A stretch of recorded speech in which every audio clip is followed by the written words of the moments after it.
sex-starved lollipops. We're no longer lifelong friends. We're sex-starved lollipops. Hello and welcome to Respawn Aim Fire, the kick-ass irreverent gaming podcast where three lifelong friends, three sex-starved lollipops gather to talk about video games. I'm Chad Michael Innes. That's Holden DePardo. Hello. And you're you, and that's why we love you. God, it feels so good to be back in the saddle again. I want to start by giving a huge, ginormous thank you to one very special person in my life. Trevor Bettis? Asa Gray and Trevor Bettis, who are, to me, one person, two parts of a whole, three to tango, cinco de cuatro, five. There we go. 1, 2, 3, 4, 5. Did a whole thing. Thank you for filling in while I was in China last week. If you're interested about what I did while I was in China, listen to Affable Idiots the week after this week. Because we didn't get around to actually talking about China on this week's episode. But thank you to those guys for filling in, making this episode great. Thank you to Holden for editing a really dope, great-sounding audio track for everything and running the episode. It was wonderful. It was like a proud dad moment when I could, from across the globe, listen to my own show without me on it, and everything was great, and I was super interested, and I was even texting people during it, like, while I was listening. It was like, wait, you can actually do this, or, oh my god, I'm so excited to hear you talk about this. It was great. It was a wonderful moment for me, and I loved it. Thank you for showing me how to edit the podcast, because it wouldn't have happened. It would have been a disaster. My ego's big enough, but thank teacher. you. Thank you. Tell me more good things about myself. Tell me I'm funny. Hair. Tell me I'm pretty. Oh, man. I was... your headphones are cool, and your guitar behind you looks pretty awesome. Thank you. I dated a girl who, in 98% seriousness, would be like, tell me I'm funny. Just tell me I'm pretty. And I would, because she was fishing for it, I would be like, I can tell you one of those things. I am a terrible boyfriend. I'm a terrible boyfriend because I will always value comedy over those I love in my life. Anyway, it's great to be back. We're going to start this week. If it hurts them, it was worth it for the joke. And if they it don't makes me laugh, that's all that matters. So one other one. One other one. In college, I woke up next to this girl who was my girlfriend at the time, so it's not as promiscuous as it sounds. But I woke up, and I used to wear cologne by David Beckham. And I woke up, she kind of wiggled me awake. She's like, hey, good morning. And I opened my eyes and just kind of did that look at her, and she goes, you smell like David Beckham. And I went, you smell like garbage. And I laughed so hard because literally within milliseconds of being awake, that was the first, I was like, oh, I have a witty response to this. Like, I can't even open my eyes fully yet, but I am spot on with the comedy. I was so proud of myself. Now you know why none of my relationships last longer than 3 months. We're going to start this week. I can't imagine why. We're going to start this week with talking about playtime, what we played this week. Holden, you have 2 things that you've played that I want to learn about, and then I have 5 things that I played that you want to learn about. So let's talk about them to each other. So here's the thing: I want to learn about yours first, though, because you played Untitled Goose Game, and I really want to know what you think of Untitled Goose Game. Great. I'm going to talk through 2 things real quick before Untitled Goose Game. 1, I played Destiny 2.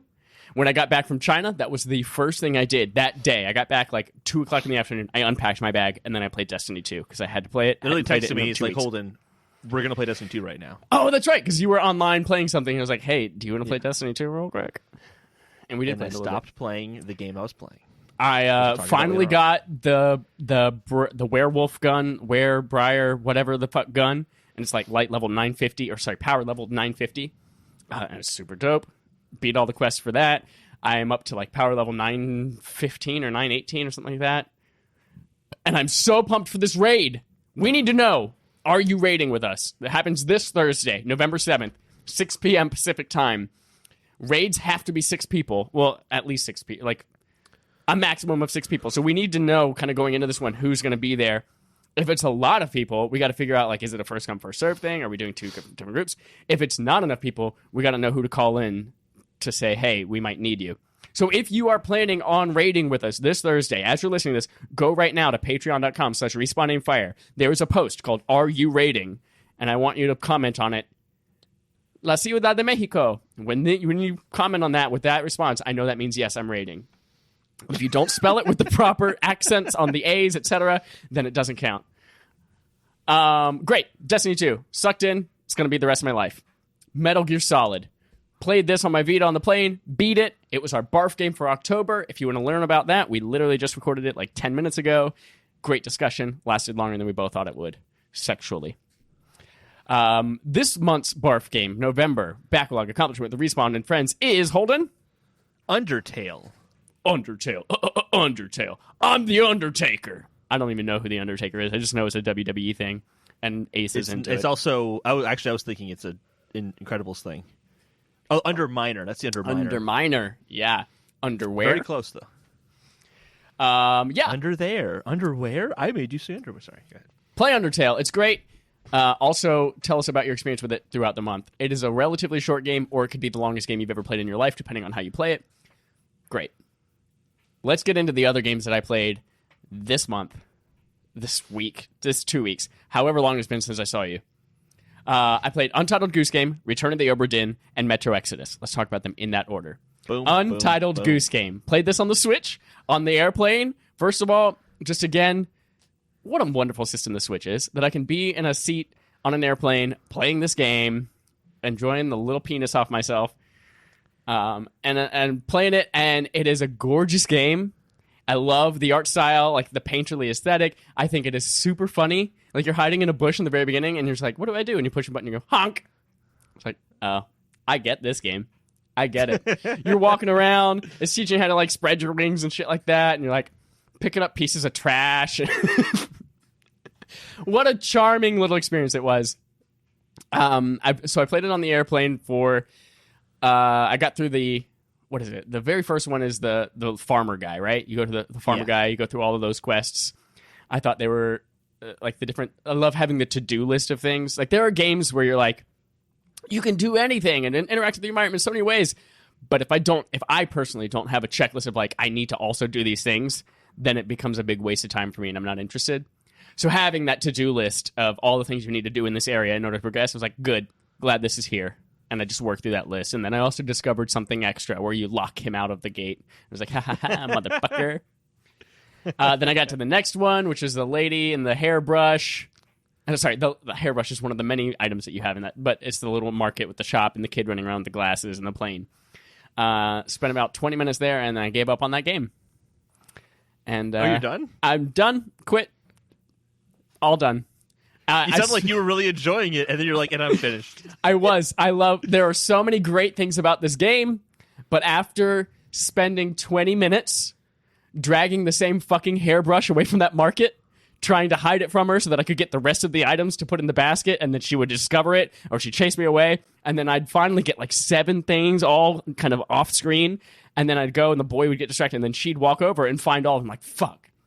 And so I spent so long trying to distract her and then getting caught and all this. It was like, nah. That's hilarious, because I had my basket filled with stuff on the other side of the bench next to her. Nope. Immediately as I put one thing in the basket, she'd grab it out. And then I was like, well, let me try to like gather the stuff away from the basket first. And it was like successful. And then she found the whole pile after like 15 minutes of work. And I was like, fuck. So I love that game exists. I had fun with it. I think it's really cute and has great character, but it is not a Chad game. Can I tell you what happens in the game? This much is sure not. Is the spoilers that we should warn people to stop listening for? It's spoilers we should warn people about, yeah. Okay, if you have not finished Untitled Goose Game, I want you to close your nose for the next however many seconds. Leave your ears open, though. So, that's the second of 3 levels. There's actually only 3 levels in the whole game. Okay.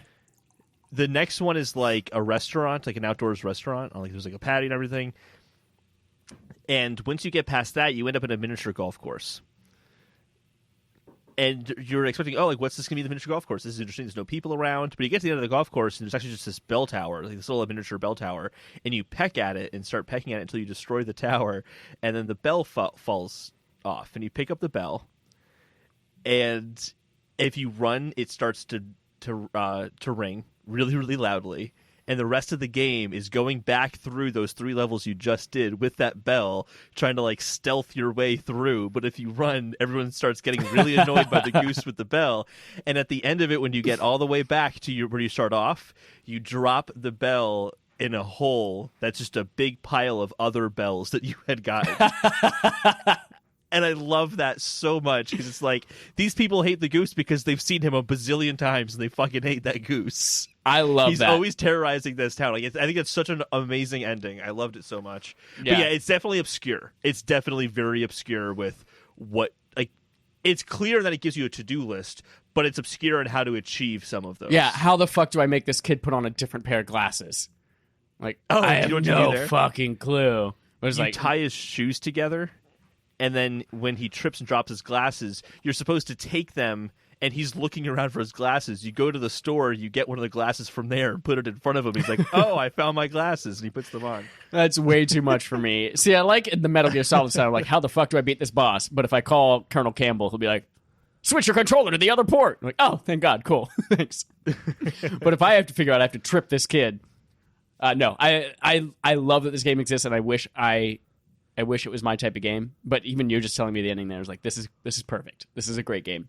Just not for me. It's not my game. Next up, I played Return of the Obra Dinn. This was a game that came out only on PC last year. It was nominated for a bunch of awards for like art direction, and something else. But it just came to Switch, and I think everything else as well. But I downloaded it on my Switch. Yeah. I was really excited for this one too. I love that the art style you can choose. You can switch between the original. Like I think it's set up at first for like the old Macintosh, but then you can switch between all the different types of old computers, and it would like switch the color and the grain and all of these kind of things to make it look like all these other operating systems. Oh, really? Is that how it distinguishes the art style? Yeah, it's all by old types of computers. Interesting. It's not what I was expecting at all, because it looks like it takes place on a boat, like an old yes. However, ship. So that's the game does take place all on a ship, but you can change the aesthetic to be like, instead of white and black, it's green and black, or so it's like it's all based on the different type of computer that you're playing the game on. Does it say like old style computers though, or is it? It does. Like it names all the old like Apple computers and so Commodores or whatever. Not what I was expecting at all. Yeah, I thought I was like, oh, this is really interesting that has that in there. So it's harkening back to those old computer game days with the visual style, and then on the nose saying, hey, by the way, if you want to see what this looked like on a Atari whatever, or an HP something, or I don't know any old computer stuff, but yeah, I thought that was really interesting. But the game is it's a game that really ends whenever you want, whenever you feel like you have enough information. The whole thing is there's something that's happened on this boat, everyone's dying, and you are on the boat after it all takes place, and you're kind of exploring, trying to piece together what happened. And you go from like little glimpse of you go through little spots all over the ship, and each of them offers you a glimpse into the past of what had happened. So you might come across a dead body, and you look at it, and it kind of goes into this like Batman detective mode almost, where you have like a freeze frame of what's happening, and you can walk around that frame and explore and kind of see it from different angles. As you approach a certain character, they might like speak a line of dialogue that was said at that time. And so you're like, okay, cool. I'm kind of piecing together what happens. And then you're going and going, discovering more and more of these. And the thing I didn't get right at first is that the ultimate goal is you have a notebook, a diary, and you have pictures of the entire crew, like a big, like giant group photo, and it has like 35, 40 people in it. And you have to piece together who each person is and how they died, and some of them even like their relationship to other people. And so you can like go in and say, all right, this person, if their face in the photo is kind of blurry or grainy and you can't quite tell, then you don't have enough information yet to figure out how they or who they are. But if you look at that picture and you can see their face pretty clearly, like what you've experienced already has given you enough information to determine who they are and how they died. You've got to piece together the clues from what you've already seen. So the goal is to try to identify actually, I think it's like 60. I think there are 60 people. Try to identify all of these people, all of the ways that they died, and write it down in this diary. And then you can, when you think you've got enough information that you're done with the game, you can just be like, cool, I'm done. And that wraps up the story. So you can really, there's not really like a quote unquote ending to it. It's just like discovery of what happened on the ship. As soon as I figured that part of it out, I was like, oh, so I know that this guy he's writing a letter to a woman and he calls her by name. And I know that in this glimpse on the other side of the ship, I saw them together. And it's telling me that I have enough information. So I'm going to piece together that she was this person, they are married, and then I saw her dead from blah, blah, blah, so I can put that together. Cool, I've wrapped up her story. As soon as I figured out that that was the shtick of the gameplay, I said, I'm out. I'm done. It's like a 60 times 3. It's a 180-piece logic puzzle, and you know how I feel about puzzles. And the aesthetic is cool. You're going to hate Outer Wilds then. Great. I can't wait to hate it. That's very similar to what it is, just minus the detective mode. You're basically trying to piece together what happened to this like alien race. And you go to one planet, and you'll kind of be like, hey, okay, so saying this about this area. They mentioned this one observatory. I haven't been to that observatory. I think it's on this planet. Let me go to that planet and explore that area, where you'll see more logs between the aliens and they're talking to figure out, okay, maybe I should go to this area as well. And you have to infer a lot to figure out what your next steps are going to be. All right, can't wait to hate it, but I'm going to play it. So yeah, Return of Obra Dinn I think is a really cool game if that's your style of game.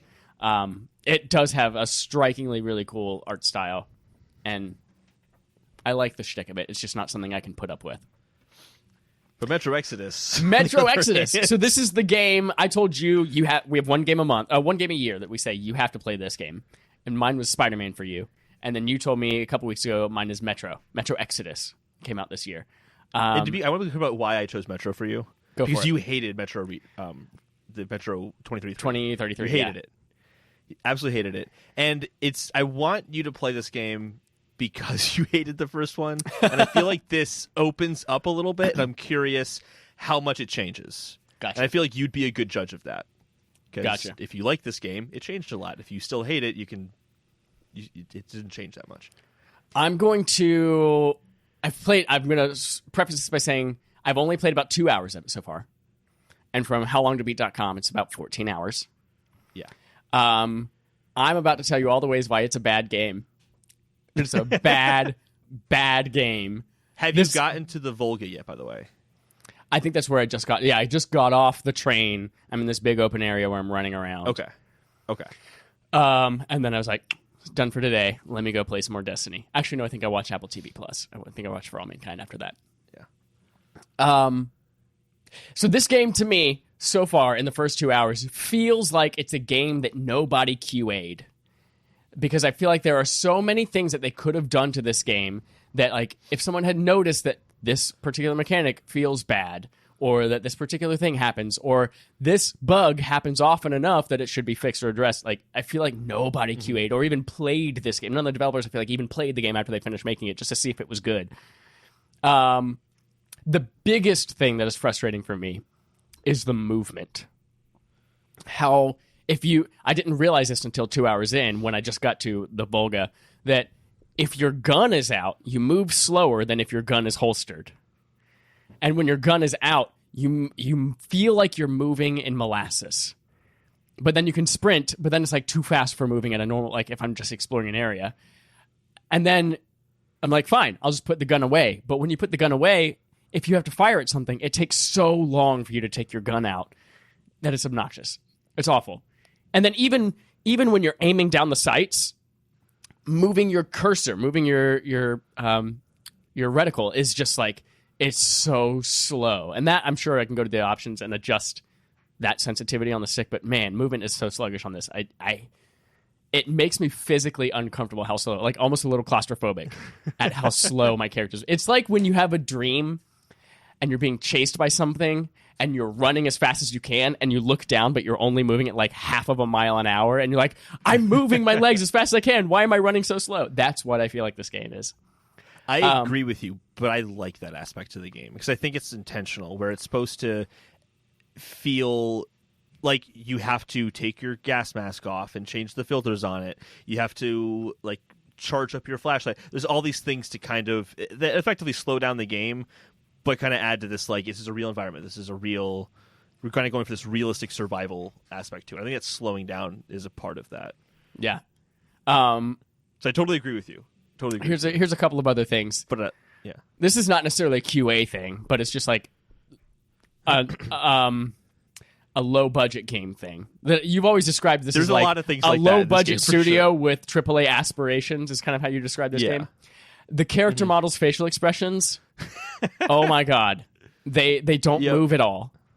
There are even times when a character's talking to me in a room, and if I move in the room, their head follows me, but their body doesn't. So, like, a guy's talking to me, and he's, like, gesturing towards me, and then I move, and he's now gesturing towards a blank wall, but his head's looking over to the side. And I was like, that's something that could be easily fixed. The voice acting is abysmal, Holden.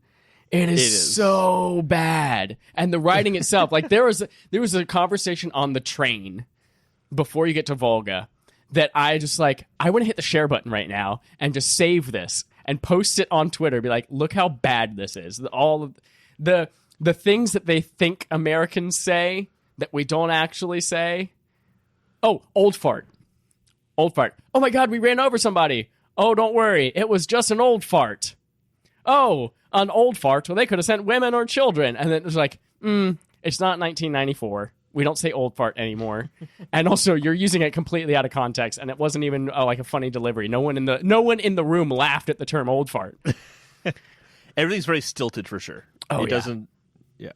Here's something that could have been fixed that I feel like if somebody would have just played it and noticed it. The sound mixing while I'm playing this. There are two things that stood out to me. One, the levels of characters are inconsistent. Like the sound levels of characters, like there's a scene when Anna is talking to you, your wife. She's talking to you in like the first half hour of the game. And then her dad is behind her and he is shouting at you. She's talking at a normal volume. He's like, I can't believe it. And he's shouting at you. But her dialogue is louder than his. And he feels like he's shouting into a pillow. And it's like, well, one of these should be louder than the other. And then there's another one where I'm in a van and there's an old lady in the van with me. And she's talking to me. It's right after you get like kidnapped or something like that. But there's an old lady in a van. And if I'm facing her, she sounds normal. And as I turn my character's head left to right, and she like goes into that left or right ear, suddenly they turn the reverb up to 100. And it's like, she sounds like she's talking in a really echoey, tile-filled bathroom. And I'm like, the direction of my head should not change the room acoustics. And then I texted you this. There's some missing sound effects sometimes too. Where like, oh yeah, early on in the game, like you get hit or something like that, and you see the animation of getting hit, but there's no actual impact sound. There were definitely some sound issues like that. Yeah, sound effects. There was that same exact thing happened. Anna hit some guy in the head with a gun, but there's no sound to accompany it. I broke in a door by kicking it open. Zero sound for that. Which makes it awkward. It does, really awkward, yeah. Two more bad things. One, the game does not do a good job, as we've kind of seen in the past. My discussions of 2033 with the lighter and the spider web. It doesn't do a good job of explaining what you need to do in certain situations. For instance, I didn't learn how to patch a hole in my gas mask until after I had already died from gas mask having a hole in it like 5 times throughout my first 2 hours. And then finally, they're like, to patch a hole, use the same button we told you earlier was for wiping it, but now it's suddenly for patching it instead. I'm like, oh, why didn't you tell me this an hour and a half ago when I died 5 times from having a broken gas mask? Because there's in the previous games, if you got a broken gas mask, you have to find another gas mask. So I was frantically running from enemy to enemy trying to find a gas mask, and that's not a thing in this one. So then finally, 2 hours later, like, oh, by the way, remember that time you died all those times? This is how you fix it. Well, thanks. Because before you told me that button was just to wipe it clean. And then the other thing, 2 more things now. I am constantly clipping through objects in the environment and getting stuck. Like, there's a lot of... What I love about this game is the aesthetic and the environments. And I feel like this is what we talked about me liking of 2033, is that I like the environments and the lighting is cool. And the same thing holds true for this. But there are so many parts of the open world and in the subway tunnels where there's like debris and wrecked cars and shit like that. And I'm just constantly like trying to jump on a car so that I can get to another area, and then like my foot gets stuck in the windshield, or like I'm caught in between a car and a rock and like can't move and have to clip my way out of it. That happens to me a ton. And then of course, a game-breaking bug happened to me 25 minutes in. The game breaks and I can't move forward. I spend about 15 minutes trying to figure out what I was doing wrong. And this is a part where you have to follow Anna. It's the very beginning of the game. You have to follow Anna. There's like a herd of animals running at you, and you have to like hide from them. And then after they go, then you can continue, and she lifts you up. But I didn't realize this was broken. But the herd comes through, and then I walk out in the area, and she kind of hangs back. I'm like, okay, where do I go from here? And everything's kind of fenced off, and the only thing that's over there is like an open area, like a 5-foot open section. And it looks like it drops down onto solid ground. I jump down. Turns out that's not solid ground. It's water, and I die. I'm like, okay, cool. Go back in. It's like, that shelf looks high enough that I could probably jump to it because I saw a beast jump up to it. Nope, couldn't do that myself. And I walk around for 15 minutes, and I'm literally saying out loud, I hate this fucking game. I hate this fucking game. The signposting is terrible. And then I look up a walkthrough, and I couldn't figure out what to do. So then I look up a video walkthrough, and I'm like, wait a minute. Anna's talking to this guy a bunch in his walkthrough. She's progressing forward. Oh, and then she goes up to this wall and offers to help him up, and they boost each other up. In my game, she hangs back, she's completely silent, and she's not moving at all. I'm like, interesting. Oh, so it was just broken. So I loaded an earlier save file from like 3 minutes before that, get to the scene, she does the same thing, it's broken. So I have to restart the game after playing a half hour of it, but really like 45 minutes of being frustrated with it. So that was my experience so far with Metro Exodus. It's not good. It is going to take me a while, probably past the end of the year, in order to finish it, but I will finish it. That is the most I will talk about it until I'm done with it, though. Just want you to know that I am not having a good time. I hope your experience is better. I agree with a lot of what you said. I think the animations being awkward, the voice acting kind of being not super great. I didn't have any problems with clipping in it. I didn't have any game-breaking bugs like that. But I think a lot of the, again, like the whole AAA developer with, AA developer with AAA aspirations is definitely a theme throughout the game. I think what hopefully will get better about it for you is that the story becomes, it's very, very story heavy in the beginning of the game. And when you get to the Volga and things start to open up, I think it's going to get better from there for you, but we'll see. I hope so. Holden, you played a couple of things. Tell me about them. I did play a couple of things. So I played Outer Worlds. Jennifer Bettis was talking about it when he was here, and he convinced me to get it. I couldn't resist.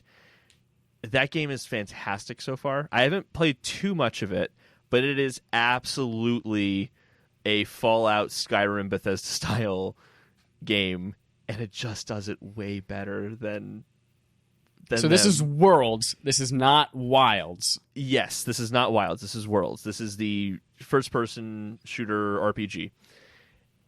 The world is hysterical, where it's basically this heavily corporatist world where even corporations have their own armies and everyone's beholden to some sort of corporation. Like, there's this one guy and he's dying, and before he dies he has to say the slogan for his company, and he's like, oh, I got that wrong, like, let me do it again. It's just chocked full of that stuff. Sounds like you might like Borderlands. But here's the thing about, and I like Borderlands if I liked the shooting better and they had as fun RPG elements. But part of what makes this game so fun too is the dialogue options are amazing. You can be so dumb funny in this, right? Dumb is an attribute. The problem is that I didn't lower my intelligence enough to get the dumb responses, so I haven't seen any. Okay. But you can really do a lot with the dialogue, and it's been amazing to me so far how variable the situations are. Right, there's this one mission that I did where it was about diverting power, either to the city or to these kind of outcasts who left the city because they didn't like working there. And I had the option of diverting power to either or, and I'm like, okay, well, it's a very black and white situation, but it wasn't. And the way I played it out was divert the power to the city, but then convince the people who are the outcasts to come back to the city, but they would only come back to the city if I convinced the kind of head of the city to effectively resigned, because I had to convince him he didn't do a good enough job. This other person in the outcast would do a better job. And so, like, it really wasn't as, A or B option as it initially seemed. And there was a lot of it wasn't a Mass Effect Paragon Renegade choice. It was like exactly gray area. But it's gray area. But I'm glad you brought up Mass Effect, because I'm getting some hardcore Mass Effect vibes, just in the sense of you are, as you're traveling around these different planets, you're getting a team together. And that those team members have missions that are specific to them. when you leave your ship, you have almost the same menu of picking which 2 party members you want to bring with you. It's actually ridiculous how it's the same exact screen. But I'm just really enjoying it. I think it's super well written. It's hilarious. The world itself is just really cool to explore. Excuse me. And I think if you like Fallout, if you like Skyrim, you kind of have to play this game. It's a must play for if you like that style of RPG. It's just fantastic so far. I don't really have anything to complain about. Like, it's been super polished. Actually, I have one thing to complain about. It's been super polished. Unlike Bethesda games when they launch, which are usually buggy misses. But there is one bug in this game that really annoys me. And it does impact gameplay mildly. And that's that the button to holster and unholster your gun is the same weapon you use to talk to people, to open doors. And there should be some sort of context where if I hit square to talk to someone, it doesn't unholster my gun, but it starts talking to the person while unholstering my gun, which then means that their dialogue option immediately turns into, "Whoa there, buddy, I wasn't trying to make any trouble," or something like that, where I'm like, I didn't mean to point my gun at you, I actually wanted to ask you something, but I can't do that. Or I would walk into a new building and all of a sudden my gun's out. Not a huge thing, but when I can't talk to certain NPCs, that gets annoying. But it doesn't impact any NPC that actually has story content. It's Gotcha. more for kind of the more ancillary NPC characters that are just kind of walking around and might say something like a one-off line or something like that. But I've liked what everyone's been saying, that I do kind of feel like I'm missing out by not hearing those little one-off lines. I'm kind of curious what these other citizens think about the world, and I feel like I've kind of missed out on that because of it, but that's a minor thing. Can you remap controls in that game? I haven't tried. That's a good point. So I like it a lot. I think it's a really, really good game. I don't know when I'm going to have time to finish it between Death Stranding coming out this week and then Pokemon and Star Wars coming out the week after. Depending on how much I end up playing of Death Stranding, we'll talk about that when we get to the reviews. Spoiler, we'll be talking about the response to the reviews for Death Stranding. I also played Luigi's Mansion 3, and I'm pretty close to done with the game. I've been powering through it because I just love it so fucking much. It is awesome so far. It is also easily the best Luigi's Mansion game, I think. The puzzles are easily. Because you love other Luigi's Mansions. I do. What makes this game so good is, first of all, I think it's funnier than the other Luigi's Mansion games. I think it's way funnier. And the puzzles themselves are fantastic. They're really head-scratching. I was surprised because they're usually not super difficult. But I really had to think about, okay, what is this environment trying to tell me right now? What can I do in this environment that I can't do in other floors of this hotel? So I really had to think about the puzzles a lot, which is kind of nice. And it also has fantastic boss battles. The boss battles are all so good. I have loved every single one of them. One of them is you go to this grand hall, and there's a ghost playing a piano, and then he possesses the piano, and you're fighting the piano. And he'll throw the keys at you. He'll pop. You have to get him when he pops out of the top of the piano.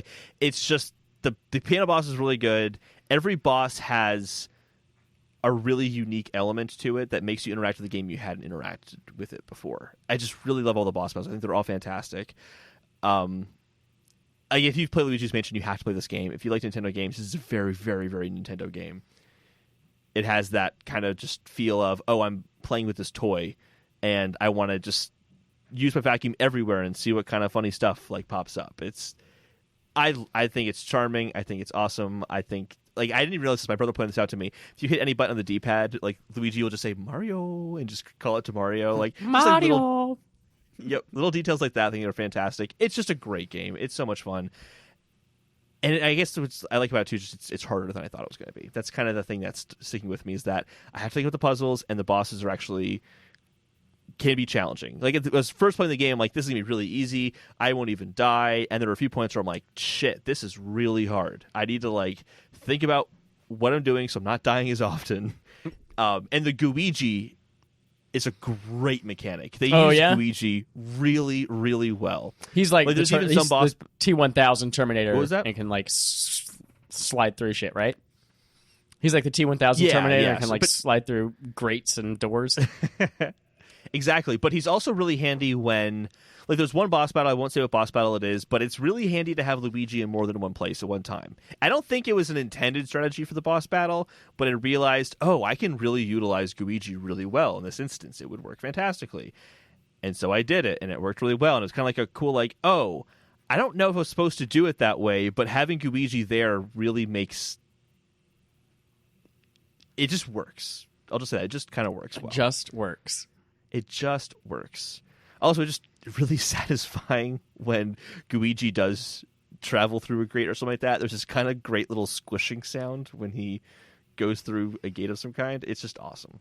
It's good stuff. Ew. And the other thing too is all the floors are they're very unique. The first few floors are, it's a hotel. This is the lobby. This is what the rooms in the hotel look like. And then it gets crazy. There's a floor that is, it's like a pyramid theme. So there's this big pyramid in the floor, and you have to figure out how to get inside the pyramid. And then the pyramid starts filling up with sand. So you got to escape from the pyramid while the sand's like rising up. And then there's another one that's like a production studio. And so you have all these like TV monitors that you can travel in and out of. Sounds like this should have a pretty bad review on TripAdvisor. I hope you left one. I did. I went to TripAdvisor. The Hotel in Luigi's Mansion 3 was They tried to drown me with sand. So I think all the levels are really good. There are some areas that are shorter than others. And by shorter is you get there, there's a hallway you have to walk down, then a boss encounter. Like, there's a very simple floor, but then the boss encounter was so good, I have a hard time complaining about it. So overall, this is a really, really good game. I liked it a lot. And a lot of that, too, is just I'm a Nintendo fanboy, so, like, it has that charm for Nintendo games I like so much, so it speaks to me and makes me happy. But I do think it's a really well-crafted game, and I'm excited for more Luigi's Mansion games in the future, because this has been selling pretty well, apparently, too. Cool. Speaking of really well-crafted Nintendo games with that certain amount of charm, let's jump into our Fetch Quest and talk about Mario Kart Tour. It was downloaded... It was downloaded 123.9 million times in its first month, and 4 people continued playing it. Yeah, that's a lot of people, though. That is 5 times more than Super Mario Run. Yep. Amazing. But yeah, we'll see how many people actually paid for it or continued more than 1 or 2 races. I downloaded it and stopped playing it after 2 races. Yep. So I think I played 4 races and quit. Next up, Ubisoft's delayed titles, you guys talked about it last week, are also coming to PS5 and Project Scarlet. That's from Chris Moyes at Destructoid. Woohoo! Surprise, they're cross-gen. 505 Games picks up Death Stranding PC publishing rights from Alex Calvin at PC Games Insider. The PC Games is coming next summer, so if you're not interested in PS4 and you want to avoid spoilers for 8 months, you can definitely do that. This is new because it kind of contradicts what they've been saying for years. EA looking to release more exciting remasters and new IPs in 2020 and 2021. Jordan Biazzo from GameRank says, since it was a fetch quest, I didn't actually read past the headline. Does that mean that we might be seeing a Mass Effect remaster? Maybe. And that's the picture that's used in the article, but that's just speculation. Yeah. I mean, what else are they going to remaster? FIFA 18? Bringing back the fan favorite FIFA 2014 or 2004. We'll go back to 2004. That was a classic. They're going to call it FIFA 14-20 because it's the 2020 version of the 2014 FIFA. Yeah, I mean, it has to be. Or maybe that means, hey, we're going to be putting Battlefront 2 on PS5 as a remastered edition.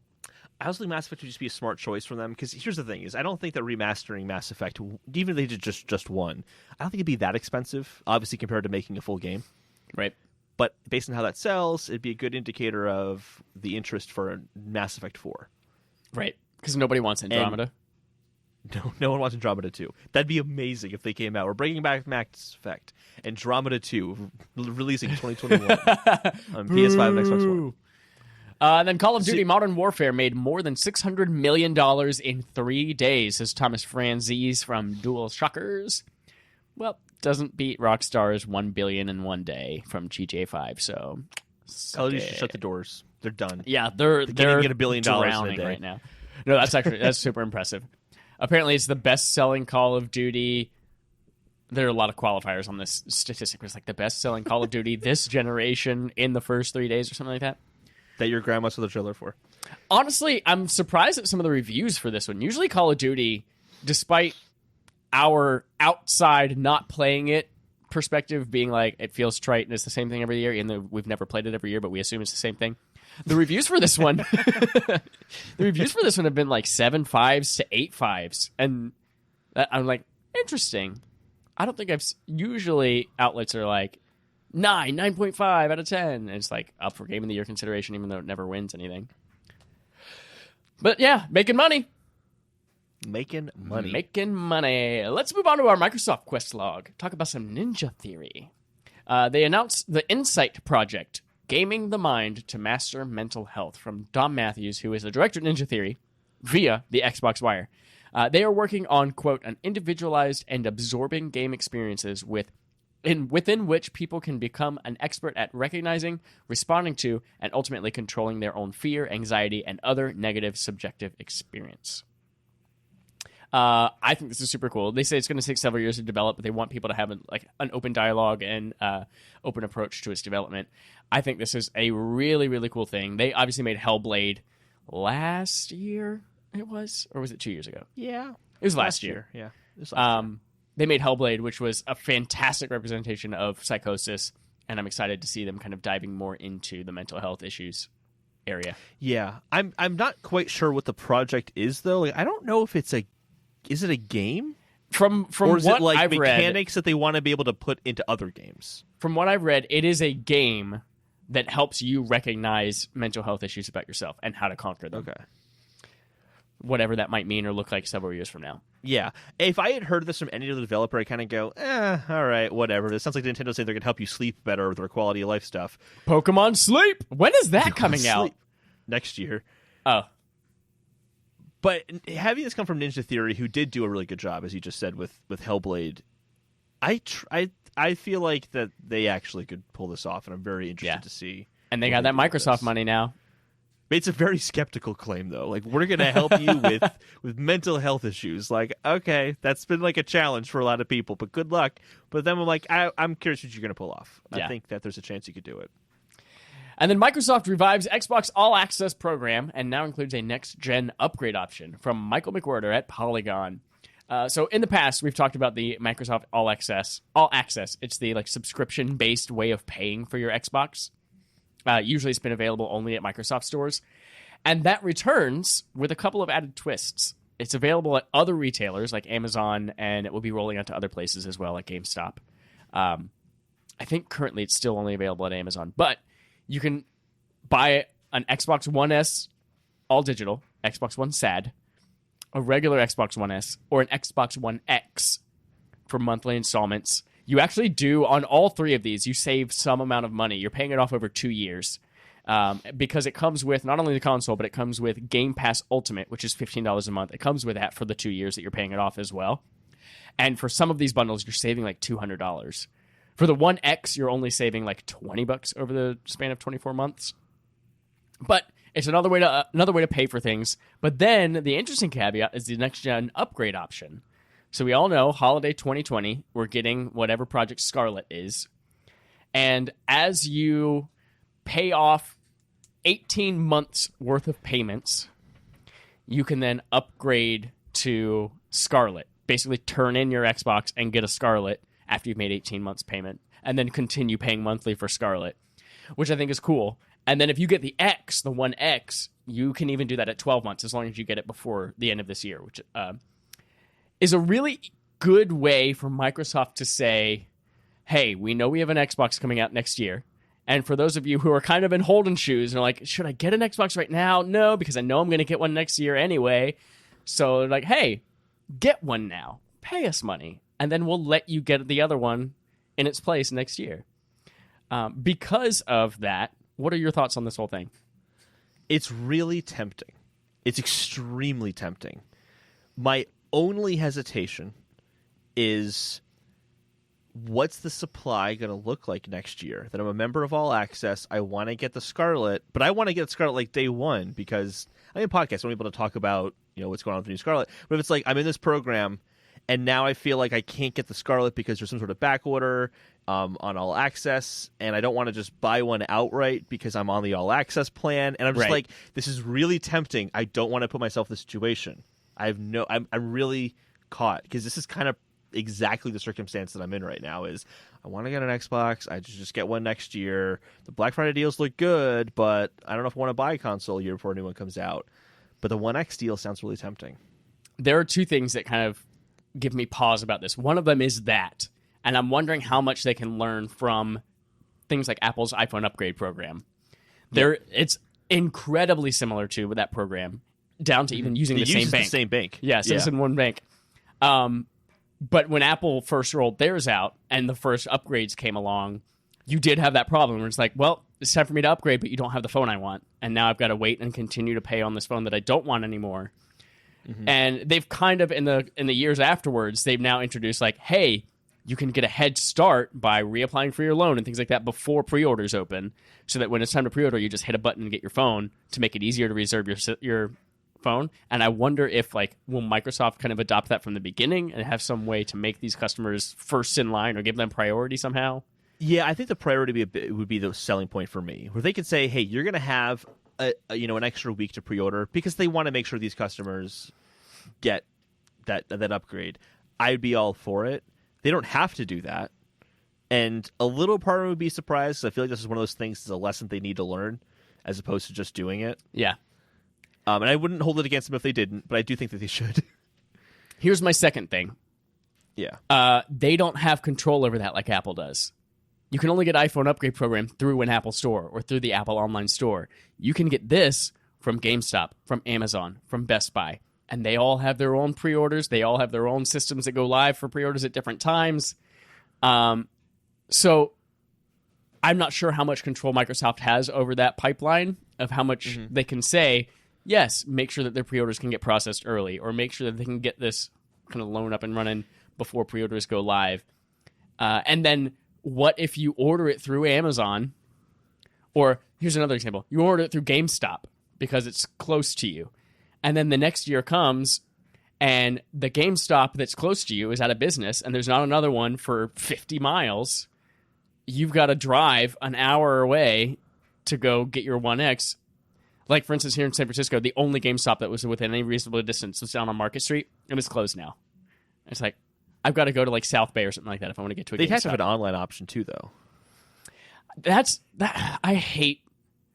I just actually did this with my old MacBook, as I did like the trade-in online. They send you the box, you put it in there, you send it to them, they inspect it, they adjust your value, and it's such a cumbersome process that I for this kind of thing would want to do it in store on demand at that moment. Mm-hmm.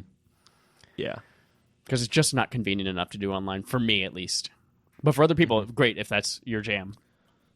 Yeah, you already have an Xbox though. I do. I already have a One S, and I'm fine with that for how little I play it. And the thing about this too is I thought, man, that's a really good value. And it comes with Xbox Game Pass, and if Xbox is your system, go for it. But for me, I pretty much just use it for Game Pass, and I like to pay for Game Pass one-off months. Like if I'm going to use it this month, I'll pay for it this month. And I don't want to pay for it for 2 years if I know I'm not going to use it for a few months. My question is, because they say this is a limited time offer. To get the upgrade. They say that the upgrade's a limited time offer. To get the 12-month upgrade for the Xbox One X. Yeah. You have until December 31st. But it seems like this is a program now. Like, this is a thing now. Yeah, it sounds like this is just an established new way to buy Xbox. Yeah, and so I would not be surprised if that $30.99 price point right there for Xbox One X, that's going to be the next console next year. That's going to be Scarlett's price point. One X will go down, and they'll still kind of keep the One X around at $20 a month or something like that. Kind of like what they do for iPhone. Exactly. So I'm like, man, if going up next year and having a subscription plan to buy a next-gen Xbox, that's a cool idea. Yeah. And I think it totally is compatible with our market and how people think about buying technology nowadays, that I'm like, this is got to get the attention of Sony for sure. And then here's what happens 2 years after Scarlett comes out. Your 24 months is up. They release Scarlett Pro. Hey, you can just continue paying the same monthly cost, but trade up to a Scarlett Pro. Yep. And that's how they get you. They keep you the most current. They keep you paying. Well, and here's the thing: is they're not doing another quote unquote generation. Mm-hmm. They just want to keep upgrading it. So they might just have plans to have Xbox upgrades every 2 years. Yeah. They just keep making it better. Keep making You're just subscribe to Xbox. That's a dope idea. Yeah, it's a dope idea.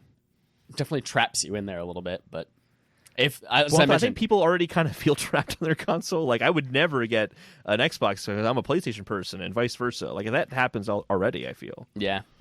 You're invested with your gamer score or your friends list or your trophies or whatever it is. Yep. It's Xbox's way of retaining people.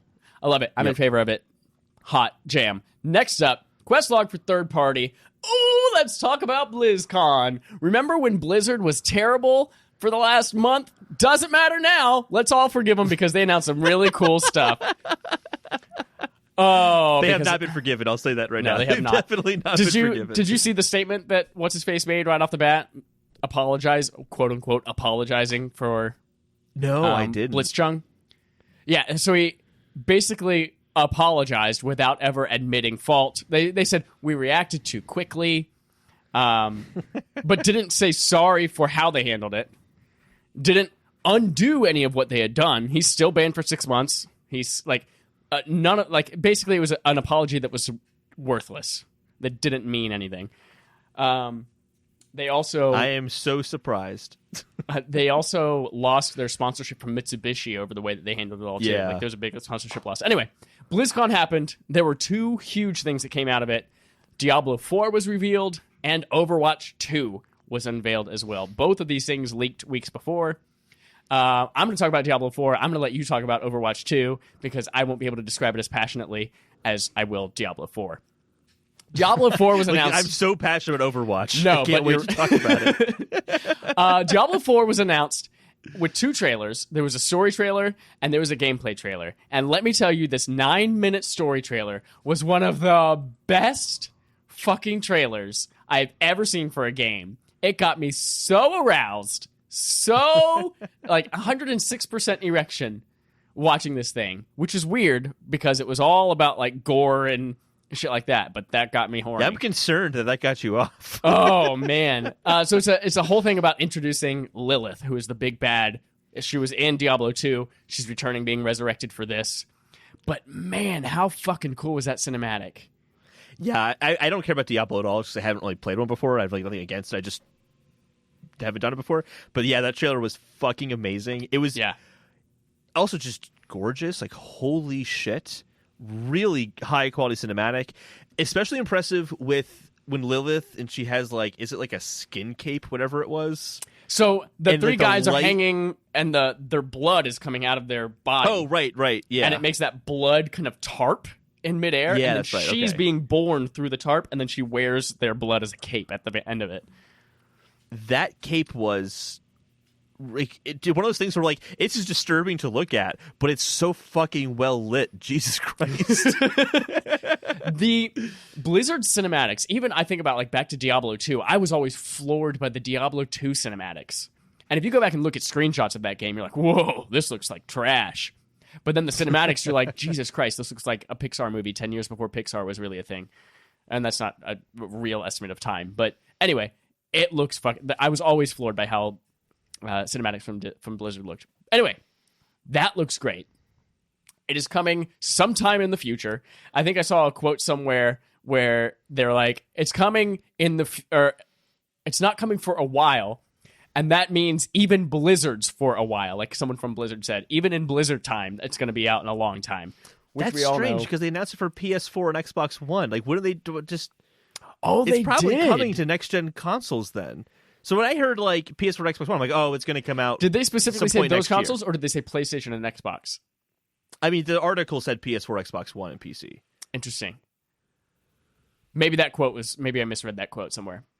No, but I've also read that too, though. I think you're definitely right. Yeah, or maybe they are. Diablo 3 was released on both PS3 and PS4, and even that I think was after the PS4 came out. They released Diablo 3, and then a year later they released the Ultimate Evil Edition. I don't know. Anyway, so yeah, the cinematic trailer was fucking gorgeous. Got me in the mood. Watch the gameplay trailer. They're returning to their roots. It is dark, just like the Diablo 2 days. a lot of criticism about Diablo 3 was about like when they unveiled the art style and things like that. They're like, it's too cartoony, it's too colorful, it looks too much like WoW and not enough like Diablo. Because Diablo's always been like a dark, gritty, demonic, like things are supposed to be like spooky and scary. And man, does this go like hardcore into that, and I love it.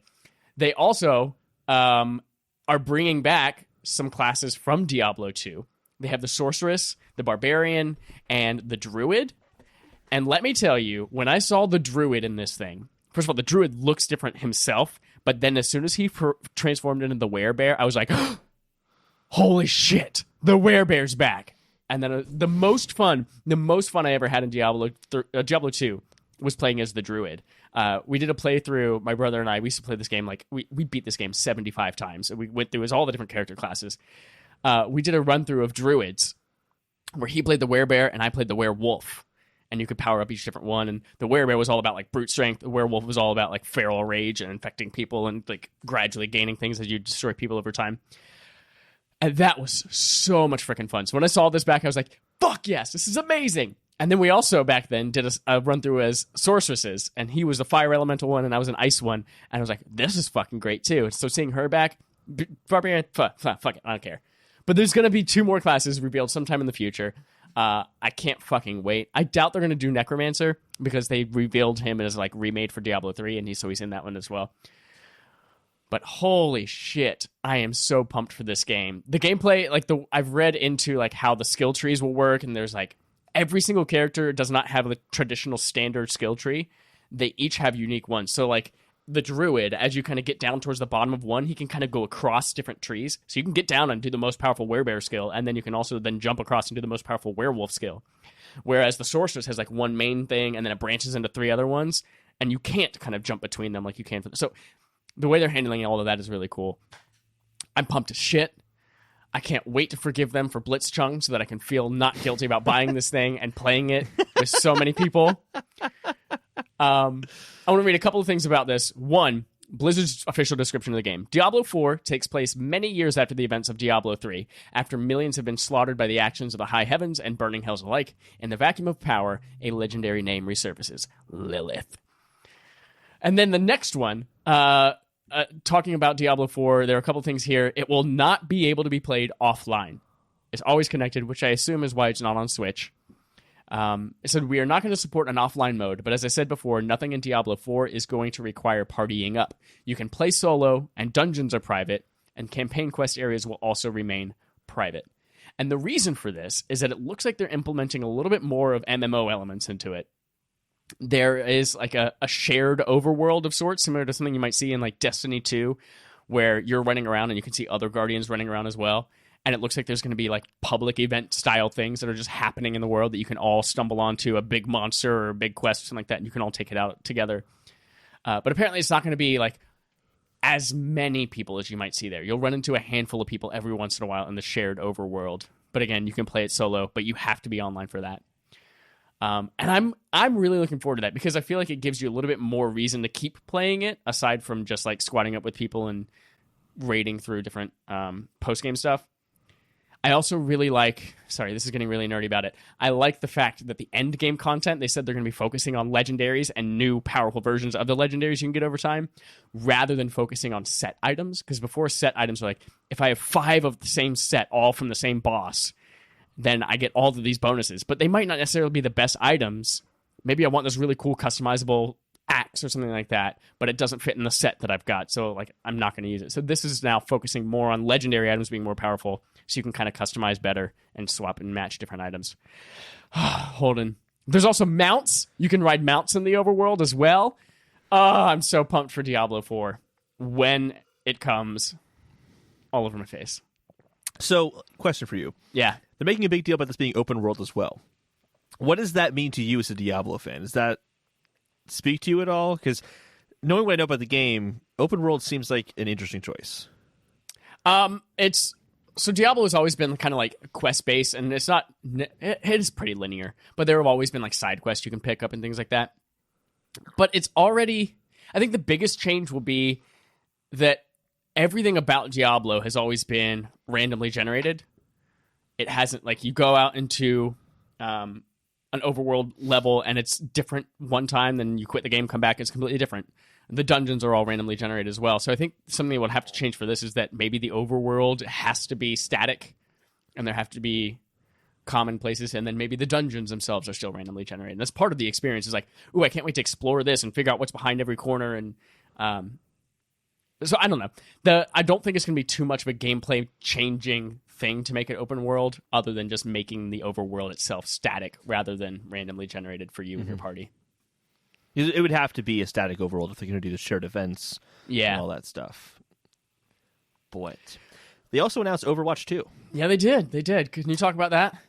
Yeah, which was surprising to me, but let's go through it. So they announced Overwatch 2. It's basically going to have different modes from Overwatch 1, where it's going to have a story mode now that kind of focuses on the, quote, null sector, which is this robot force that I guess they've fought against in short films that were released since the release of the first game. They introduced new characters, a little short film for that character, and it kind of had this little plot, I guess, about this robot force they're fighting against. So we have a story about that now. There's also going to be like player versus everyone modes, where it used to be player versus player in all the online modes on Overwatch 1. Now they're going to have like story missions you can play with your friends and also replayable hero missions. And it sounds like this is not... It's kind of odd calling it Overwatch 2 because, A, they're still supporting Overwatch 1. The multiplayer is backwards compatible with Overwatch 1 and 2. Yeah, I thought that was a cool touch. It was a good touch, yeah, because that was one thing that was, when I first heard about this, I'm like, well, that doesn't make any sense, because they basically said outright, we're never going to make Overwatch 2 because we're just going to keep building off of Overwatch 1. And they've kind of had their cake and they ate it too. They kind of have the best of both worlds there, where they made Overwatch 2, they're adding new stuff to it, but it really just kind of a continuation of the first game that you don't have to buy the new game for. All the new content, all the new characters that are focused on that 6 versus 6 hero shooter gameplay that's in the first game, that's just it's the same thing that's in the second game. I think that was a really smart move because it doesn't isolate what made them incredibly successful and popular. Like they have their esports tournament, like most of esports is either around League of Legends or Overwatch. Well, I don't know. There's probably a lot of other stuff out there too. But anyway, Overwatch is huge esports. That's it. So they don't have to say, oh, well, we've got to discontinue this to move on to Overwatch 2, and all of you got to learn a new game. It's like, no. That can still be its own thing. Overwatch League is its own thing still. And then we also have PvE content. Yeah. Like Diablo 4, it is coming to PS4, Xbox One, and PC. No release date, but it's also coming to Switch as well. Yep. Day and date. We'll see how that plays out. Yep. So far, every company that said, and it's releasing the same day on Switch, it's always been delayed on Switch. So they pulled off a miracle by doing what they did with Overwatch 2, not getting in the way of Overwatch 1. Can they pull off a miracle and have released on the Switch the same day? We'll see. Did they give a release date for this at all, or a window? Or Nope. Nothing. Cool. It'll probably be next year, I'd imagine. Yeah. But I also said that about Diablo 4 until I heard that they said, not anytime soon, even for Blizzard time. Yeah. Anyway, we have some earning call stuff to talk about, both Nintendo we do. And Sony. Sony Quest Log. So yeah, there's a Sony earnings call. We have a lot of fun numbers, and then something that looks like it was a leak from just an idiot. Starting out with the PS4 has outsold the original PlayStation and the Wii, says Sam Byford at The Verge. PS4 has officially sold 102.8 million units, and I'm sure that's going to skyrocket up after Black Friday deals and the holiday season as well. It is the second best-selling home console of all time, behind the PS2, which has 155 million. I don't think it's ever going to reach that. No. But yeah, it is number 4 if you count handheld systems, behind the DS and the Game Boy. Soup's cool. Way to go, PS4. And then something else that kind of came out of that was alluded to is that PlayStation may be looking to acquire more studios beyond Insomniac, says Ricky Fretch from DualShockers. So this is basically just speculation based on something that was kind of hinted at in the earnings call. Mm-hmm. We've talked about how they're kind of building up their first party to really make a PlayStation 5 launch super great and then really make that generation all about exclusives, similar to how this one kind of ended up that way. And I'm excited to see what they do from there. We haven't talked about what studios we think they should acquire. I was just going to say, I have a guess on this one. I'm pretty certain it's going to be Blue Point. I would love for it to be Blue Point. And you know, when they announced PlayStation 5, the only studio to say anything about it was Blue Point. Yep. they've also, I was looking at what games they've made, and there are some surprising outliers. Like they actually made Titanfall for a 360, which I forgot even came to 360. Oh yeah. But so they did that. Oh, hit something. They did that. But they've mostly done collections or upscales for PS2 games coming to PS3, or just ports basically.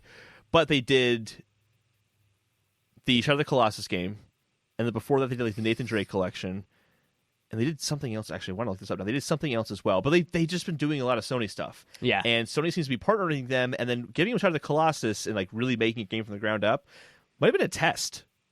Like, hey, make a game. Like, I know it's still basically a port, but it's not. It's a full on. They remade Shadow of the Colossus from the ground up. And it was a huge success. Sony's clearly proud of it. They even included Shadow of the Colossus as one of their like exclusive on PS4. Like, look at these fancy covers. Like, they included it there. Like, I think they're proud of Blue Point. But I'm looking it up again because there's a game I'm like, oh, they did that as well. Some Probably things that like just Blue Point right off the bat seem games. like they would be obvious acquisitions. Would be like Quantic Dream or Team Eco, but like at this point, like Quantic Dream now has expanded to sell their stuff on Steam, and I feel like they're moving away from Sony exclusives. And then we also have they were just bought recently too. Remember? Were they? Yeah, remember that's how other games are on PC now because someone else owns them. Quantic Dream? I'm pretty certain. Yeah. Oh. And then Team Eco, but then I think he posted his.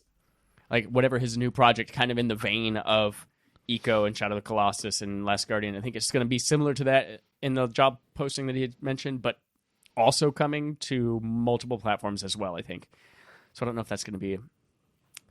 Or... The Chinese internet conglomerate NetEase secured a minority investment in Quantic Dream. That's what happened. Gotcha. That's right. They got funding so that they could put it on... That's right. Yeah. So what if they acquired... I know that they just got fully formed. What if they acquired Kojima Studio?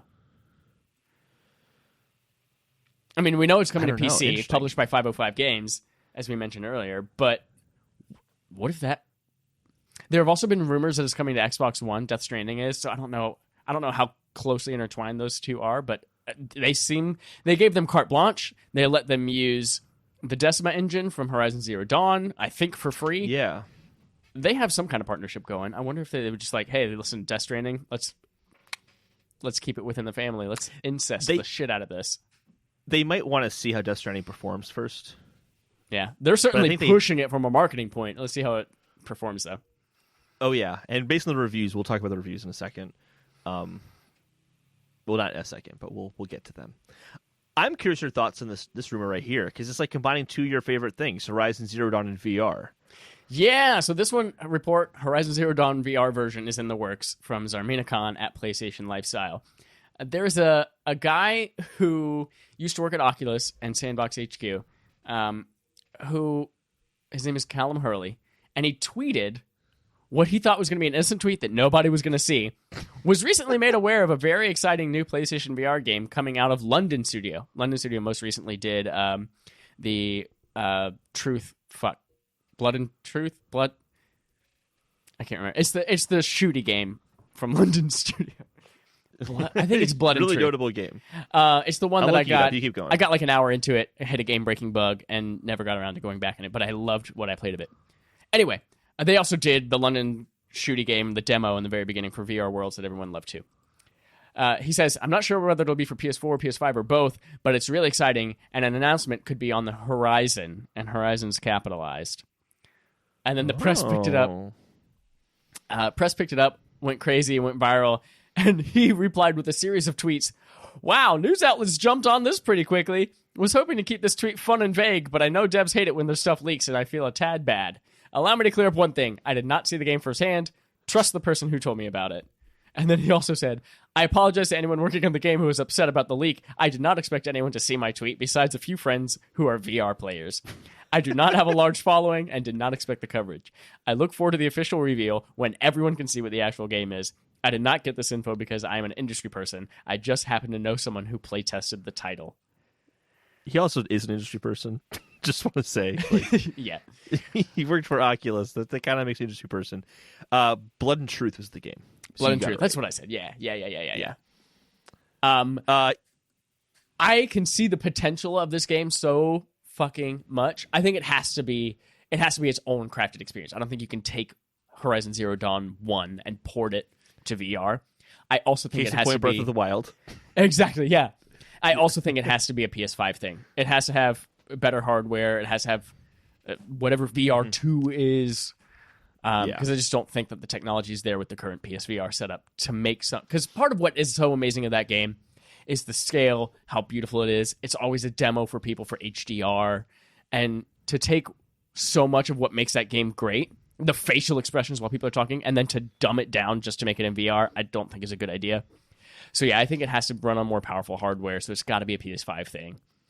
But London Studio has done some really great things with Blood and Truth, like their implementation of the PlayStation Aim controller and like all the mechanics using the two move controllers. Like with what they've got access to hardware-wise, they've done some pretty cool stuff. Also, I think it also would be a killer. The killer app for PSVR is a huge property that everyone already loves that's available in VR, that's own tailored experience. I'm not talking Resident Evil 7 where it was just the same game. Right. This is something VR only. You have to play This with is VR. the That's a big thing. Batman Arkham VR, where that was PlayStation exclusive for a year. But it's like, you like Batman Arkham stuff. This is its own Batman experience. I know it's only like an hour long or 2 hours long. But it's like its own Batman thing for PSVR. It's a reason for you to get in and try something out that you're going to love. Although I hope this is more than 2 hours, and I hope it's a full-fledged thing. I feel like you'd have to, but then again, Yeah, because it's something about Batman. In that stage, like they were purposefully saying, we're just partnering with a lot of studios, making a lot of short experiences to see what sticks, see what people like. At this point, they have enough information to be like, let's make something big and meaty and robust from a first-party studio. And Horizon, I think, is a good IP for that. Yeah, can you imagine all the Definitely. bows and traps and fucking... Or even just the cool environments that I haven't beaten the game, but I've seen enough like footage of the game to be like, that would be a cool environment to explore for real. Yeah. Depending on what this game ends up being. If it's like Rush of Blood, that'd be hugely disappointing. Hey, Rush of Blood was good, damn it. But like if it was an on-rail shooter using Horizon Zero Dawn as the IP, that would be really bad. I hope it's like a Pokemon Snap, but with Horizon enemies. Take a picture of the walker. That would be awful. I just can't get over him thinking that this tweet wouldn't have garnered attention. Right? I feel like if anyone tweeted out, for example, like, "Hey, listen, I heard Nintendo's working on a game you all might be interested in. Listen." Like, you're talking about Zelda, that's going to get attention. Like, this is even less vague than what I just said. Like, I hear they're working on a game for this system, and it could be for these consoles, and it's of this IP, but don't read too much into that. Capitalize the word Horizon. Yeah. No, it's obviously Forza Horizon 5. Obviously, yes. PlayStation's working on Xbox's title for PSVR. Yep. And they actually switched. Gran Turismo's coming on Xbox now. Sony wants Forza. They just switched it. They switched it up. No, you misunderstood that. They're working on a PSVR title coming to Switch exclusively of Xbox. It's a Switch cardboard VR thing only. Developed by PlayStation using Xbox IP for Switch hardware. That. Yeah. I did miss that. Speaking of Switch hardware, Nintendo Switch Lite selling pretty well. Woo! Don't we do this? You want to do this? Sorry, you said that so enthusiastically. I thought you were going to keep going. Go. No, I was. Yeah, well, you're the host this week, so you should do. But if you want me to do it, I can do it. I can do it, Chad. Where's the cream filling? Yeah, take me through the Nintendo stuff. So Nintendo Switch Lite sold 1.95 million units in 11 days. This comes from Tom Phillips at Eurogamer. So as I just said, Switch Lite sold about 2 million units. Link's Awakening sold 3.13 million units. Fire Emblem 2.29. I found some other sites that said 1.7 with Firehouse Emblem. So just Firehouse Emblem. Firehouse Emblem. Oh, do you remember Firehouse Fire Emblem? Subs? That place was good. I don't remember that at all. Super Mario Maker 2, not 1, sold 3.93 million units. And the Switch hardware sales for the past 6 months are up 36% from the last year, which was 7 million units this year. And then in the same time frame, the software sales are up 38%, which is now at 58.49 million units. And notably, digital game sales are up 83%. So they're selling more software. Most of that's coming from digital, it looks like. So that's exciting. And then the overall profit for the company was up 53% from 2018. So they're doing pretty damn well. They're doomed. One stat, they're doomed. They're doing so well, they're doomed. They can't sustain. I thought this was an interesting stat. This comes from Alistair Wong at Silicon Era. 57% of Switch Lite buyers are new to the Switch. 43%, the remainder, already own Switch. So we were kind of talking, and I had already been kind of, I'll be honest, I was definitely mocking someone who'd be like, I already own a Switch, I'm going to buy it. Yes, Chad, I'm looking at you. Yep. Why would you do that? But I'm clearly, one in every two Switch Lite owners is a person who already has one. Yeah, that really is surprising to me. Now, that might be like a dad and his daughter or something like that, but... Yeah. I mean, my brother's going to listen to this podcast, so I can just go ahead and say this. My dad got one already for my brother for Christmas. So, like, definitely that will be a thing. It's definitely going to be a thing because my dad bought one. That's the reason it's definitely a thing. The Pokemon edition of the Switch Lite went live today with pre-orders. And I, like, instinctively, I was like, oh, yeah, I'll get it. And I was like, no, stop it. You don't even know if you're going to like those Zachary horses yet. And then I didn't get it. But when the right one comes, I'm getting it. It has not, I don't have this in the notes here, but it has not taken away from the normal Switch either, is what it looks like. The normal Switch is still actually the better selling Switch, which that surprises me, to be honest. Excuse me. I'm very burpy today. Ooh, I hate burpees. Yeah. But you got to do them. They're good for you. Got to do them. So yeah, I'm happy to hear the Switch Lite is doing well. There was some initial talk when it was first released that maybe it wasn't selling that well, but not the case, not true. Nope. Now, this next part I thought was interesting. During the call, Nintendo made comments about 3DS and remakes of older handheld titles. So starting with the 3DS stuff, then we'll go to the handheld titles. Quote, for the Nintendo 3DS family, we will continue to fully utilize the platform's rich software library to appeal to consumers purchasing game hardware for the first time, while continuing to drive sales of evergreen titles that leverage the hardware install base. That's from an article from Nintendo Life by Ryan Craddock. Basically saying we're going to bring over popular game franchises from 3DS that aren't on Switch yet. So I actually went to Wikipedia, because they usually have good lists of like the top 50 selling games per console. And I just went through, and most of these games are already on Switch already, of the top 50. There's only a handful that aren't. The franchises, yeah. Yeah, so I went through and included all the franchises that are already on Switch. Ones that are not on Switch yet, Tamagotchi Life, which seems like it has to happen. That was number 10. I mean, I believe it. 6 million copies, yeah. But, like, remember Miitomo? I don't know anything about Tamagotchi Life, but I assume it's the same as Miitomo. It's a little bit different. It's more like a life simulator. Nintendogs is not on Switch yet. Paper Mario is not on Switch yet. Mario and Luigi isn't, but that studio's having some problems, so we'll see about that. Kingdom Hearts isn't. I know that's not like a Nintendo franchise, but I feel like there's got to be a Kingdom Hearts game on Switch at some point. I wouldn't be surprised to see that. And then Kid Icarus. That seems to be what people really want, is Kid Icarus. But most of the other IPs are already there. I'm already there. Take a look around. There's that. And then there's also, this also from Alistair Wong at Silicon Era, Nintendo President Furukawa on the company's stance towards remaking handheld games. He said, basically, that if they're going to bring an IP from an older handheld, they want to do something new with that and not just simply remake the game. But then I feel, this is just my subjective opinion here, I kind of feel like he contradicted that. Because then he said, like, for example, how Link's Awakening is both nostalgic and new. That I would consider just a direct remake. That was shot-for-shot remake with just new character models.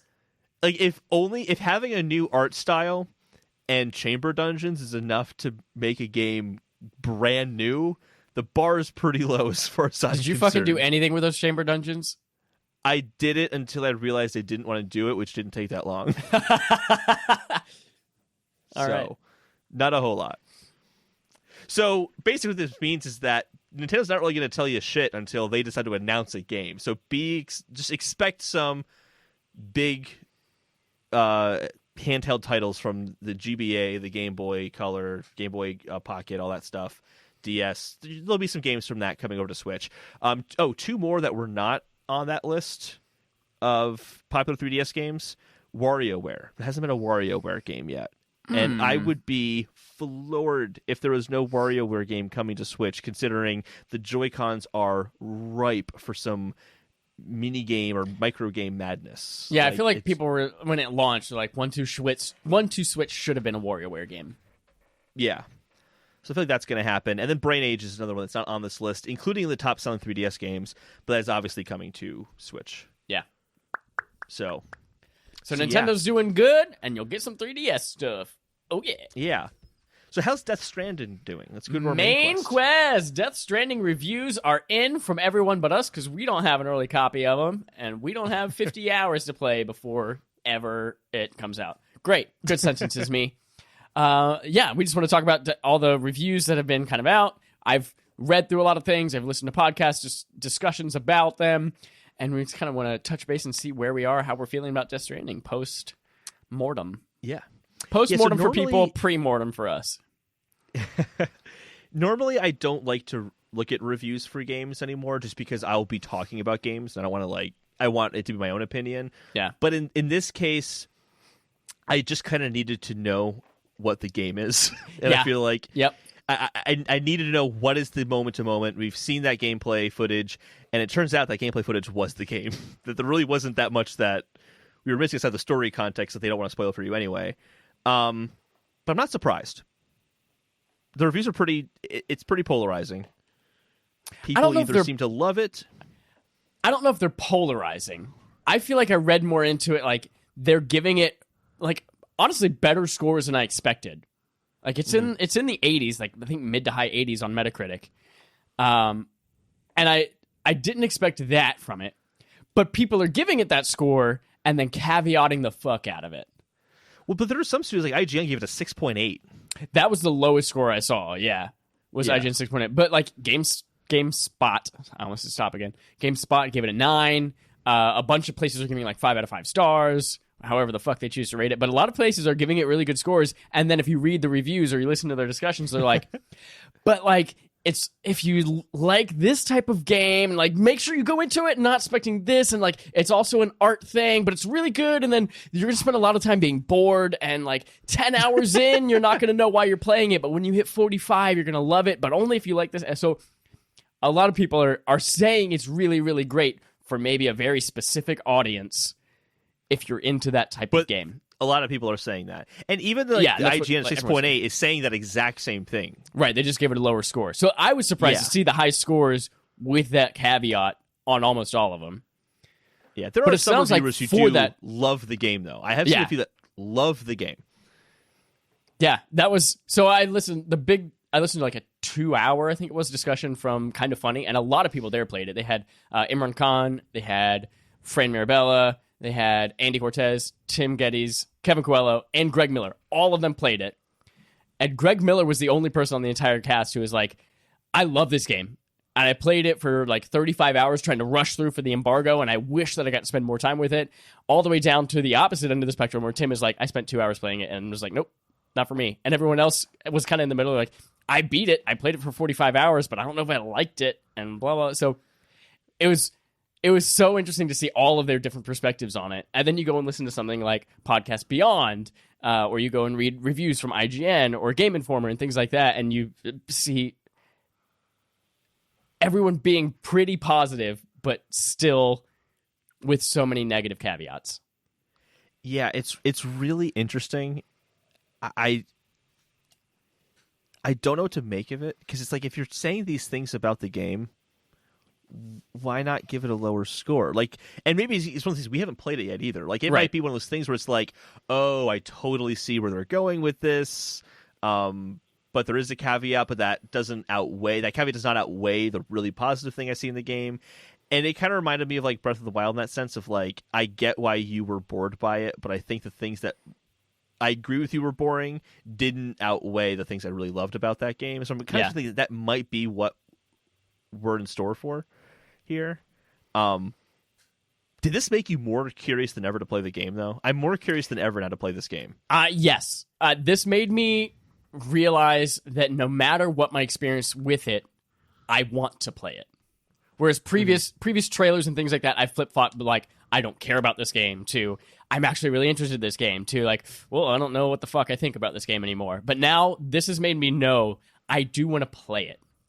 I don't know whether I'll like it, but I'm curious enough of what people are saying. I'm really enjoying, from everything I'm reading and hearing, is the themes of the game, like the social media system, how that all works and how it makes you feel really good, and like it's all about positivity and sharing and being helpful to other people. I'm enjoying the like the idea of connection between everyone and the story that kind of takes you through all of that, and then even some of the combat stuff that apparently is rare, but you get through a large chunk of the game and you finally do kind of get into almost a Metal Gear type play style. Like that all sounds like something that I might like, and so I'm curious enough now to play it, and I officially did pre-order it, so it's waiting. It'll download on the 5th. I have a feeling, and again, I'm not you, but I have a feeling that you're going to have a similar complaint as to Breath of the Wild, is that there's a lot of things you liked about it, but the long traversal and just taking so long to get from one space to the other place, and it sounds like the game gets harder by making the distances longer. I think that's going to be hard for you. I think it's also going to be hard for me. Yeah. Because I have no problem with, like Dark Souls, for example. It can be a little grindy. It can be a little like, okay, I need to take my time and kind of get through this. But it's consistently engaging throughout all of this. And I don't know if avoiding rocks and maintaining my balance is going to be engaging enough while making these really long treks. I also really haven't heard an example of what is a long trek. Is the long trek, are you spending an hour walking from one place to another place, or is it like 5 minutes? I can deal with 5 minutes. I think that can depend on whether or not someone's left a very important ladder for you, or whether you've paved an entire road using all the equipment you've bought, or whether you choose to take out an entire group of the bad guys, or whether you choose to sneak through it instead. It's like, I think that can differ based on a bunch of different factors. That's the part that has me the most excited, though. As those being talked about, this is something that I inferred based on what people were saying, but it seems like everyone's working together to kind of alter this world.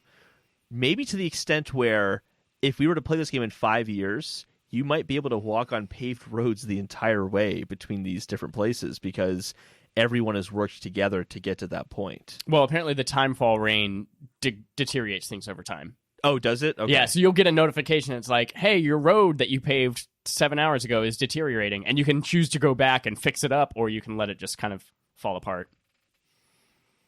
So it could stay. Could stay if everybody kept their shit up. Yeah. Interesting. That's a good mechanic. It's like the Blood Moon.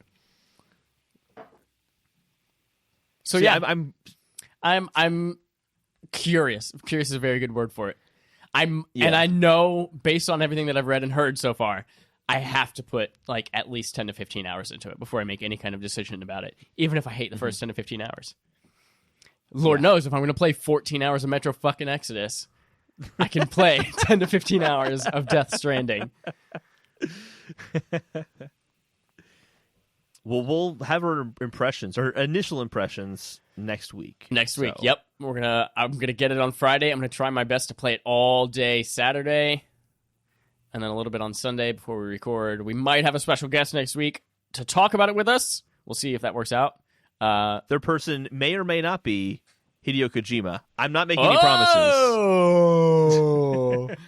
And then I think, based on how next week goes, if we're liking it and we're digging it and we feel like we're going to finish it, I think at the end of the month or maybe the beginning of December is enough time for people to have played 40 to 50 hours and have like a full breakdown spoiler discussion about it. Yep. Dope. Great. Are you excited dope. for Death Stranding? Have you pre-ordered it? Are you going to play it? Let us know. Respawn Aim Fire on Twitter. And also go to Patreon. Speaking of reaching out to us, you can do that if you want to ask us questions, suggest topics, etc. For things of discussion. You can do a Ryan subscriber interrogative. How do you do that? Just tweet fucking anything at us at Respawn Aim Fire, and we'll talk about it. There was none for this week, but next week there will be one. If I have to go and fucking rip it out of somebody's throat myself, someone will ask us something.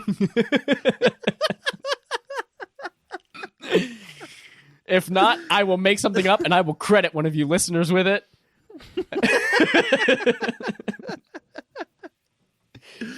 And then finally, let's wrap up today with Game On Game Show, the game on our gaming show where we play a game called Game On, and we all have a game show and game.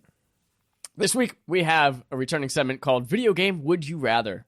I know Holden just got a little tiny chub in his pants because he loves Would You Rather. We've got 3 situations today we're just going to talk about that are video game related, and we will choose the option which best suits our wants and our desires. But not our expectations, because those are different things. Starting with I number resent 1. that. I resemble that remark. Would you rather write IGN wikis for games that you love, or only be able to play games you love for 1 hour per day?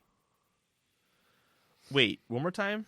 Your options are, would you rather write IGN wikis for games that you love, or only be able to play games that you love for 1 hour per day? So the first option, I see some positives in there. Yeah. That like, well, I get to play things that I love, and it's awesome, and I get to like delve deep into everything. But then there's also the point of view that like that kind of destroys the gameplay experience for you, because you have to marathon through it at launch before people get it. You have to not play it the way you want to play it because you have to find every fucking thing in that game. But it's a game you love, and you get to play it, and that's your job, and it's wonderful. I would do that because it's only for games I love. I would do that because that's what I do anyway, without the posting it to wiki guides. Oh, really? Do you? How many platinum trophies do you have, sir? 1. But Nintendo games don't have platinum trophies. Those are the games that I love. Fuck you! God of War is wonderful. I think I would have to do only play games you love for 1 hour per day, because here's how I'm going to game the system that I just came up with right now.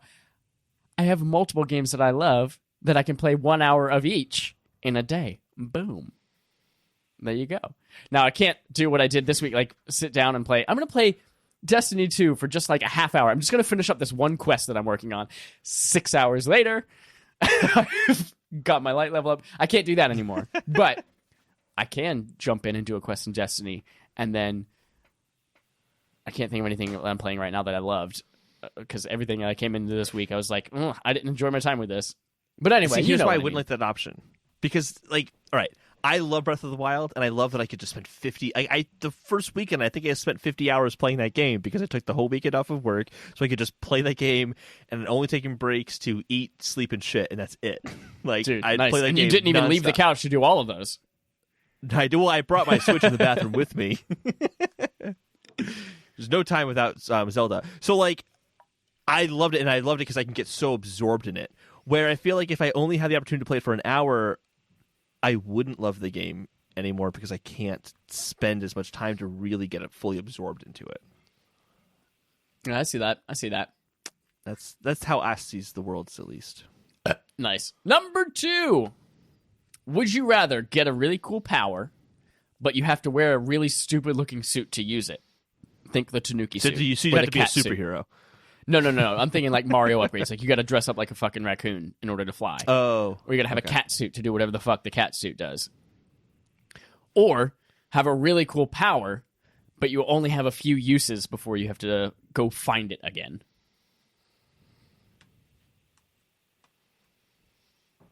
I would take wearing the ridiculous suit, which is strange because it's not like me. But I have a super cool power. So it's like, hey, fuck you. I know I look like a cat, but like, can you fly? Froze. I didn't think so. You're gone. And no one will question it. You're gone. You're completely gone I now. Lost chat. There you are. There you're back. You are. Let's remind you to get you an Ethernet cable for next week. It hasn't been a problem like this before, though. Oh, it has been a problem all episode today. You've just been like, I can see the note, so like, I assume you're reading what's on the note, and I hope that's what comes out of your mouth. And it seems like it's been working. But my fine. point is, like, previous weeks it hasn't been this bad. Oh yeah. Well, things change. Holden. I know what's going on. Don't fear change. There you go. You just broke up right there. So why would you say you would choose a suit? Because even if I look like an idiot, I can do badass shit. Someone's like, man, you look really dumb in that cat. So I'm like, yeah, but can you fly? I can fly. Yeah, and I guess the you look story. really dumb in your human suit anyway, so might as well. I do. I'm just kidding. I look really dumb kidding. anyway. You're right. Absolutely. Um, It would be normal. It would be no change at all for me. I feel like I would. Depends on how hard it is to find the thing. Like if I know, I can get this from a block that's on Castro and Market down the street, then great, I can go find it again. And if I'm like on vacation somewhere else, I'm like, fuck, well now I just can't use it until I get there. But then also, you have to physically bring the suit with you everywhere that you want to use it. Like, oh my god, I really wish I could go invisible. Oh, but I left my suit at home. So if I choose the multiple, like I only have a set number of uses, I can re-up those uses by finding the power again. Right, exactly. Well, that's the obvious answer because I technically could have unlimited of those, so I can just keep refinding it. You can, but you can't have it on demand like you can with a suit if you bring the suit with you everywhere. Okay, I missed that aspect to it, and that does change things. Yeah. And it's a suit that has to fit over your whole body like a Tanuki suit, so it's not something you can just hide in a briefcase.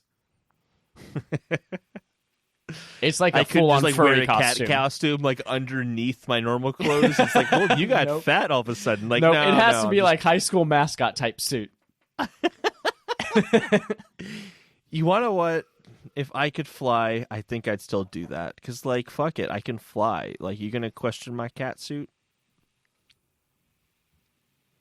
I think I would have to find it. I would find it. Because if I had to bring the suit with me, then I would have to plan out in advance when I wanted to use it, because I'm not going to carry that thing everywhere. And if I'm going to plan that far ahead, I might as well not look dumb and just plan to go grab that from the street corner or wherever I'm going to find it before that day comes when I want to use it. So I have to plan ahead anyway. Might as well just look good doing it. I just feel like I get used to just being like, I want to wear a cat suit all the time so I can fly all the time. You also And I'm get just getting cold used down to there in that. your basement. And what if your superpower is like to melt into a puddle of goo? And then That's my superpower. I don't know. We're just assuming it's fly, but who knows? Oh no, watch out. It's Goo Man. It's Luigi. We'll see? never be able to rob this bank anymore. Number 3. Would you rather die every 21 minutes and be brought back to life, like Die Hard Man from Death Stranding, or Interesting. one time in your life, for 6 minutes only, you have to be transformed into a tiny camera and shoved up Tom Nook's ass for a colonoscopy and then report back on what you find? Just a one-time thing, that's it. Or die every 21 minutes for the rest of your life. I'll take the 6 minutes. Oh, fucking kill me, baby. Fucking kill me. Fuck Tom Nook. I don't want to be up that dude's asshole. I don't want anything to do with Animal Crossing. I don't like raccoons or squirrels. What is he? He's stupid anyway. The way I look at it is 21 minutes get really annoying after a while. It's only 6 minutes, and I'd love some more Animal Crossing before the new game comes out. So. What if that's the new Animal Crossing? Is this just a view of the inside of Tom Nook's asshole? It's the Animal Crossing colonoscopy game. I'm so confused. Why is this Animal Crossing game rated AO? It doesn't make any sense. And why is it only 6 minutes of like this pinkish dark thing, and then it just disappears? You got a lot of that's so like gross. 5 out of 5 scores with the But caveat. any Animal Crossing it's is a good Animal Crossing Crossing game. Yeah, you get like the review scores are like 5 out of 5 with the caveats. Like it's a good Animal Crossing game, but like it's like a different Animal Crossing game that you might be used to. And I can see how some people get bored of this Animal Crossing game or be uncomfortable with it. But for those of you who really love buttholes, you're in for a treat. That's it for Game on Game Show, and that is it for our episode this week. Reminder, Destiny Raid. Go to patreon.com/respawnaimfire if you're raiding with us. Comment. What did I say to comment with? Oh, La Ciudad de Mexico, with the appropriate accents on the right letters. You can also go there, subscribe for $1 more if you want to play with us on every Thursday night and other nights also, and then get cool artwork. Respawn Aim Fire Star Wars thing in celebration of Last Jedi is this month's artwork, but you also get all the previous month's stuff as well. Last Jedi. What did I say? Jedi Fallen Order. That's the one. Jedi Fallen Order. And then guess We're what? celebrating You can Star Wars fucking from 2 years ago. You can support it again the following month for Force Awakens. Great. Awesome. You can. You can recycle. It's good for the earth. Good for the environment. And then also pick up Undertale. Start playing that this month. That's it for Respawn Aim Fire, episode 133. I've been Chad Michael Innes. That's been Holden DePardo.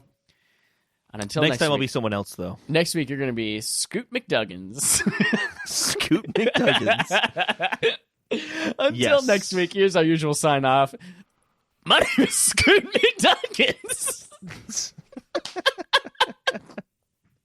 Look at me. My name is Scoot. Fucking people named Scoot, man.